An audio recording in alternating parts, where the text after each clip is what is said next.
Europe two Saudi football দুনিয়ার নতুন ট্রেন্ডের নাম। বাজার কাঁপানো সব অফার, পেট্রোডলারের ঝলকে নিজেদেরকে হারিয়ে ফেলছেন না তো ফুটবলাররা? একের পর এক খেলোয়াড় ভিড়ছেন সৌদি প্রো লিগের ক্লাবগুলোতে। এর ভবিষ্যৎ কতটা সুদূরপ্রসারী সে প্রশ্ন থেকেই যাচ্ছে।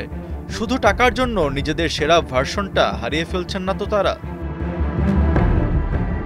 সৌদি লিগে রোনালদো, নেইমার, কারিম বেনজেমা, রবার্তো ফিরমিনো, সাদিও মানের মতো তারকারা যোগ দেওয়ার পর থেকেই সবার মনে ঘুরপাক খাচ্ছিল একটি প্রশ্ন: এই জৌলুস কতদিন থাকবে? এর মধ্যেই যারা সৌদি পাড়ি দিয়েছেন তাদের অনেকেই মুখ ফিরিয়ে নিচ্ছেন সেখান থেকে। আইমেরিক লাপোর্তে, তালিস্কা, কাবরি ভেইগা, জুয়ান মির মতো উঠতি তারকারা কেরিয়ার বাঁচাতে ফিরছেন ইউরোপে, কারণ তারা সেখানে নিজেদের ভবিষ্যৎ দেখতে পাচ্ছিলেন না। তাহলে কি বিষয়টা এমন দাঁড়ালো যে সৌদি লীগ এখন বৃদ্ধাশ্রমে পরিণত হয়েছে? যাদের ক্যারিয়ার শেষের পথে তারাই শুধু খেলবেন সৌদি লিগে? লুকা মদ্রিচের কথা ধরুন, বড় অফার পেয়েও যাননি সেখানে। ৩৯ বছর বয়সী এই মিডফিল্ডার যোগ দিয়েছেন এসি মিলানে। এছাড়াও কলম্বিয়ান গোলরক্ষক ডেভিড অসপিনা ফিরেছেন ছোটবেলার ক্লাব অ্যাথলেটিকো ন্যাসিওনালে।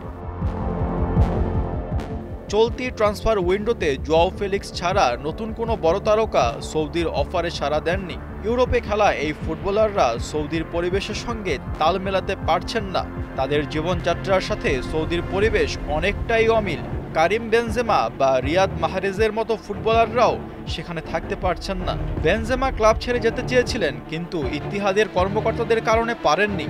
তিনি ১.৫ মাস ট্রেনিংয়ের বাইরে ছিলেন। সৌদিতে খেললেও তার পরিবার থেকে ম্যানচেস্টারে। এমন নানা সমস্যা থেকেই ফিরছেন অনেকে।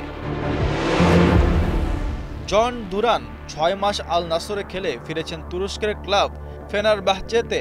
গাবরি ভেইগা আহলিতে ২ বছর খেলেও শেষমেশ ফিরেছেন পোর্তোতে। এছাড়াও তালিস্কা, অবামেয়াং, জর্ডান হেন্ডারসনের মতো ফুটবলাররাও মুখ ফিরিয়ে নিয়েছেন আরব থেকে। টাকা যতই দেয়া হোক না কেন, ইউরোপে খেলা ফুটবলারদের জন্য সৌদিতে খাপ খাওয়ানো অতটা সহজ নয়। আশফাকুর রহমান সিয়াম, ৭১।